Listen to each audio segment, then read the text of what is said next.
Hi, I'm Kevin Flanagan, Head of Fixed Income Strategy at Wisdom Tree. And I'm Jeff Weniger, Head of Equity Strategy. And this is Minds on the Markets, where we go behind the scenes and beyond the trends to explore the forces impacting our markets.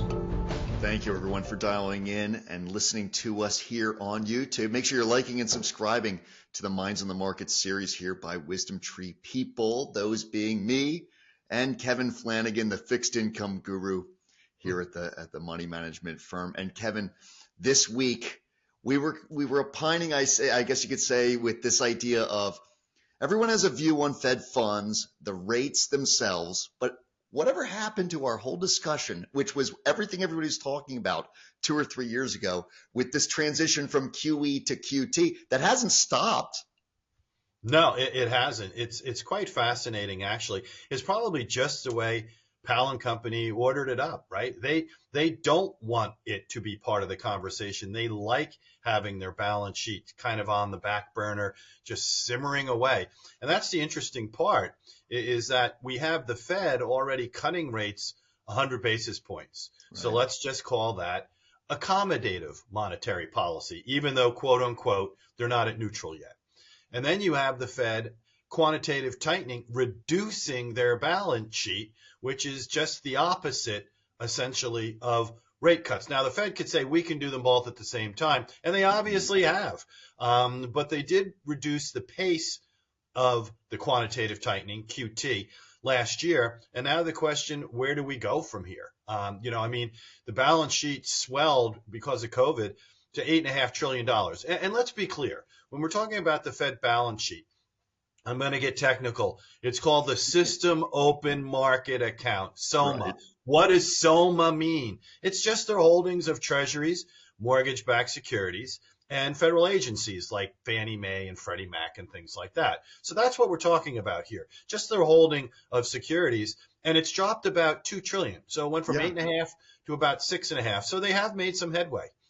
And that's the thing, is that there's this easing cycle. We're all looking at about 100 basis points thus far by the Fed. But meanwhile, QT to the tune of a couple trillion in 2.5 years or something like that, Kevin. Now, you said you used the phraseology neutral rate. Good luck figuring out what that is. What's your best guess on neutral for Fed funds? Well, the Fed has steadily risen or raised their estimate for it, and it's now at about 3%. I think you start at least at 3.5. It could be higher. Is it somewhere between 3.5 and 4? That probably makes sense in the new old rate environment that we're in. And that's important because, we have a Fed meeting next week, first one of 2025. No action is expected, no more rate cuts. We think they'll be on pause, on hold for a little bit. We'll see about March.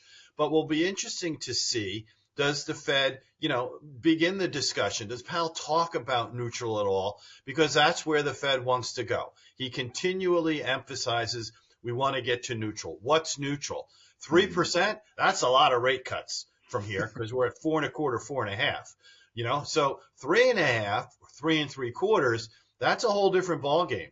That's only about another 2 rate cuts from where we are right now. So it does play a very important part of the equation for the Fed because, the macro backdrop, the economy, Atlanta Fed, GDP now, 2.9, actually it's 3% for fourth quarter growth.